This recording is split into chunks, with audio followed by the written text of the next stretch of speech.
மனைவி ஆர்த்தியிடமிருந்து விவாகரத்து வழங்க ஜெயம் ரவி மனு செய்திருந்த நிலையில் சமரச பேச்சு நடத்த நீதிமன்றம் உத்தரவு பிறப்பித்துள்ளது. சமரச தீர்வு மையத்தில் பேச்சுவார்த்தை நடத்த ஜெயம் ரவி ஆர்த்தி தம்பதிக்கு நீதிமன்றம் உத்தரவு பிறப்பித்திருக்கிறது. அண்மை செய்தியாக பார்த்து வருகிறோம். ஜெயம் ரவி நீதிமன்றத்தில் நேரில் ஆஜரான நிலையில் அவரது மனைவி ஆர்த்தி காணொலி காட்சி மூலம் ஆஜரானார்.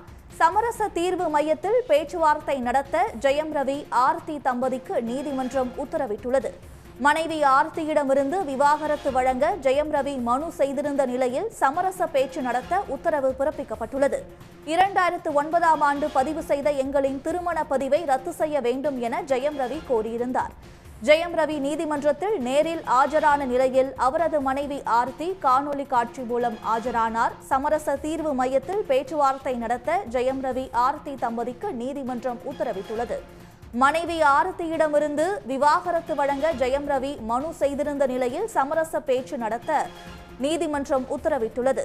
2009ஆம் ஆண்டு பதிவு செய்த எங்களின் திருமண பதிவை ரத்து செய்ய வேண்டும் என ஜெயம் ரவி மனுவில் குறிப்பிட்டிருந்தார். இதற்கு நீதிமன்றம் சமரச பேச்சுவார்த்தை நடத்த உத்தரவிட்டிருக்கிறது.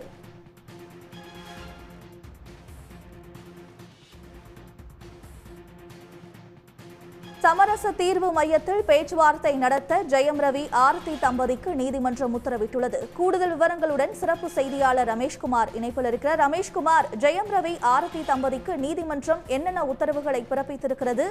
எவ்வளவு நாளுக்கு சமரச பேச்சுகள் நடத்த உத்தரவிடப்பட்டிருக்கிறது? விவரங்கள்.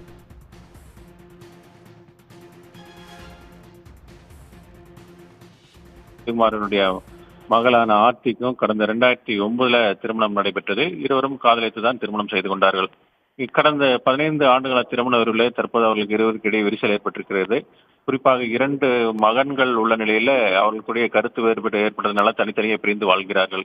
இந்நிலையில தான் தனது மனைவி ஆர்த்தியுடனான திருமண வாழ்வில் இருந்து விலகுவதாக ரவி அறிவித்திருந்தார். இதை அடுத்துதான் அவர் சென்னை உயர்நீதிமன்ற வளாகத்தில் இருக்கக்கூடிய குடும்ப நல நீதிமன்றத்தில் அவர் விவாகரத்து கேட்டு மனு தாக்கல் செய்திருந்தார். அதுல தன்னுடைய மனைவியிடமிருந்து விவாகரத்து வழங்க வேண்டும், 2009ஆம் ஆண்டு பதிவு செய்த எங்களது திருமண பதிவை ரத்து செய்ய வேண்டும் என்றுதான் அவர் கேட்டுக்கொண்டிருந்தார். இந்த வழக்கு தான் சென்னை 3வது குடும்ப நல நீதிமன்ற நீதிபதி தேன்மொழி முன்பு விசாரணைக்கு வந்தது. அப்போது ஜெயம் ரவி நேரில் ஆஜராயிருந்தார். ஆனால் அவருடைய மனைவி ஆர்த்தி வீடியோ கான்பரன்ஸ் என்று சொல்லக்கூடிய அந்த காணொலி காட்சி மூலம் ஆஜராயிருந்தார். இதையடுத்து நீதிபதி இருவருக்கு இடையேயான பிரச்சனை தொடர்பாக அந்த குடும்ப நல நீதிமன்ற சமரச தீர்வு மையத்தின் மூலமாக பேச இருவருக்கும் உத்தரவிட்டிருக்கிறார். அங்கு எடுக்கப்படும் முடிவு தொடர்பாக விவரங்களை தாக்கல் செய்யவும் இன்றே இருதரப்பும் சமரச பேச்சு நடத்தவும் அனுப்பி வைத்தனர். இதனால் இன்றே அவர்கள் பேச்சுவார்த்தை நடைபெறும் என்று எதிர்பார்க்கப்படுகிறது. அதில் அந்த மீடியேஷன் சென்டர் என்று சொல்லக்கூடிய அதில் என்ன முடிவு எடுக்கப்படுகிறது என்பது குறித்து குடும்ப நல நீதிமன்றத்தில் அந்த மையத்தின் சார்பில் தெரிவிக்கப்படும். அதன் பின்பு இந்த வழக்கில் ஒரு உரிய உத்தரவு பிறப்பிக்க நீதிபதி முடிவு செய்திருக்கிறார். உடனுக்குடன் செய்திகளை தெரிந்து கொள்ள சன் நியூஸ் பெல் ஐகானை கிளிக் பண்ணுங்க.